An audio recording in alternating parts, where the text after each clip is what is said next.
Many of them supported Israel. But that support quickly evaporated when Israel did what any self-respecting nation would do in the wake of such a savage attack. We fought back. Now just imagine, just sit back for a second and imagine an attack against America proportioned to the attack against Israel on October 7th. Imagine a regime, a terror regime, dispatching thousands of terrorists to invade the United States. They massacre 40,000 Americans. They take 10,000 Americans hostage. What do you think America would do? You think America would leave that regime standing? You don't think that. No way, not a chance. The United States would wipe out that terror regime and ensure that such savagery would never threaten America again. This is precisely what Israel is doing in Gaza. We're wiping out the terror regime of Hamas and ensuring that this savagery will never threaten Israel again. That's what we are doing. That's what any self-respecting government would do.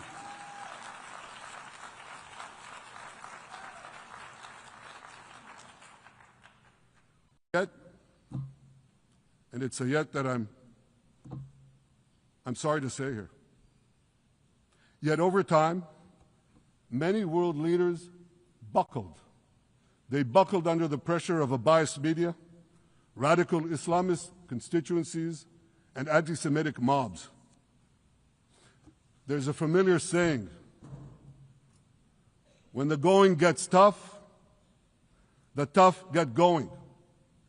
Well, for many countries here, when the going got tough, you caved. And here's the shameful result of that collapse.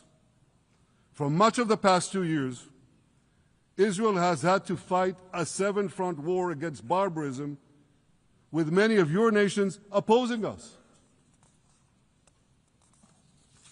Astoundingly, as we fight the terrorists who murdered many of your citizens, you are fighting us. You condemn us, you embargo us, and you wage political and legal warfare, it's called lawfare, against us. I say to the representatives of those nations, this is not an indictment of Israel. It's an indictment of you. It's an indictment of weak-kneed leaders who appease evil rather than support a nation whose brave soldiers guard you from the barbarians at the gate. They're already penetrating your gates. When will you learn? You can't appease your way out of jihad, and you won't escape the Islamist storm by sacrificing Israel. To overcome that storm, you have to stand with Israel. But that's not what you're doing. As the prophets of Israel foretold in the Bible, you've turned good into evil and evil into good. Now I want to drill down on this. Take the false charge of genocide. Israel is accused of deliberately targeting civilians. Ladies and gentlemen, the opposite is true. The head of urban warfare studies, Colonel John Spencer, he's perhaps the world's greatest expert on urban warfare. And he says, Israel is applying more measures to minimize civilian casualties than any military in history. And because we're doing that, the ratio of non-combatant to combatant casualties is less than 2 to 1 in Gaza. That's an astoundingly low ratio, lower than NATO's wars in Afghanistan and Iraq, especially when you consider that Gaza is one of the most densely populated urban areas on Earth. It has hundreds of miles of terror tunnels underground, and it has countless terror towers above ground, and thousands of terrorists embedded in the tunnels and in these towers in civilian areas. If you want to see what measures Israel takes to avoid civilian casualties in this war, just look at what we're doing now in Gaza City, the last Hamas stronghold, one of the 2 last strongholds. For 3 weeks, Israel dropped millions of leaflets, sent millions of text messages, and made countless phone calls urging civilians to leave Gaza City before our military moves in. At the same time, Hamas implants itself in mosques, schools, hospitals, apartment buildings, and tries to force those civilians not to leave, to stay in harm's way. And it often threatens them at gunpoint if they try to do so. For Israel, every civilian casualty is a tragedy. For Hamas, it's a strategy.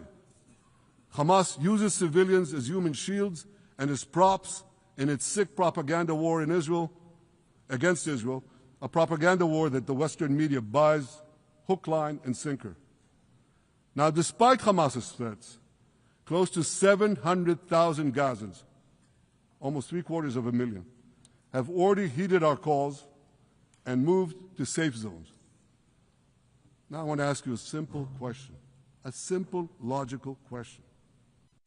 Would a country committing genocide plead with the civilian population it is supposedly targeting to get out of harm's way?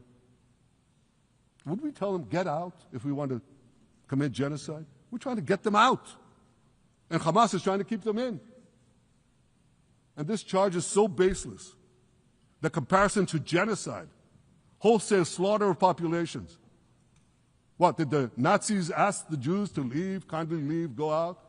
Did others, you want me to name all the genocidal leaders of history? Just go one by one. Did anyone do this? Did they say, get out so we can come in? Of course not. So the truth has been turned on its head. Hamas, a genocidal terrorist organization whose charter calls for the murder of all Jews on the planet, this genocidal organization is given a pass. It's barely mentioned.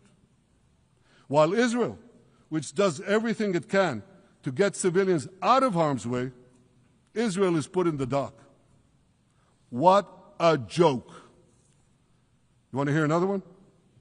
Israel is accused of deliberately starving the people of Gaza when Israel is deliberately feeding the people of Gaza. Since the beginning of the war, Israel has let into Gaza more than 2 million tons of food and aid. That's 1 ton of aid for every man, woman, and child in Gaza. Nearly 3,000 calories per person per day. Some starvation policy. If there are Gazans who don't have enough food, it's because Hamas is stealing it. Hamas steals it, hoards it, and sells it at exorbitant prices to fight its war machine. Last month, even the UN, not exactly a supporter of Israel. You're supposed to laugh, by the way. Last month, even the UN admitted that Hamas and other armed groups looted 85% of the trucks. That's why you have deprivation. Those who peddled the blood libels of genocide and starvation against Israel are no better than those who peddled blood libels against the Jews in the Middle Ages when they falsely accused us of poisoning wells, spreading plague, and using the blood of children to bake Passover matzahs. Anti-Semitism dies hard. In fact, it doesn't die at all. It just keeps coming back with its libelous lies, refurbished, regurgitated over and over again. And I want to tell you something else. These anti-Semitic lies, they have consequences. In recent months, Jews have been assaulted in Canada, Australia, Britain, France, the Netherlands, and elsewhere. Here in America, an elderly Holocaust survivor was burned to death in Colorado. And a beautiful young couple from the Israeli embassy in Washington was brutally gunned down right in front of the Holocaust Museum there. Thankfully, President Trump's administration is forcefully fighting the scourge of anti-Semitism, and every government here should follow its lead.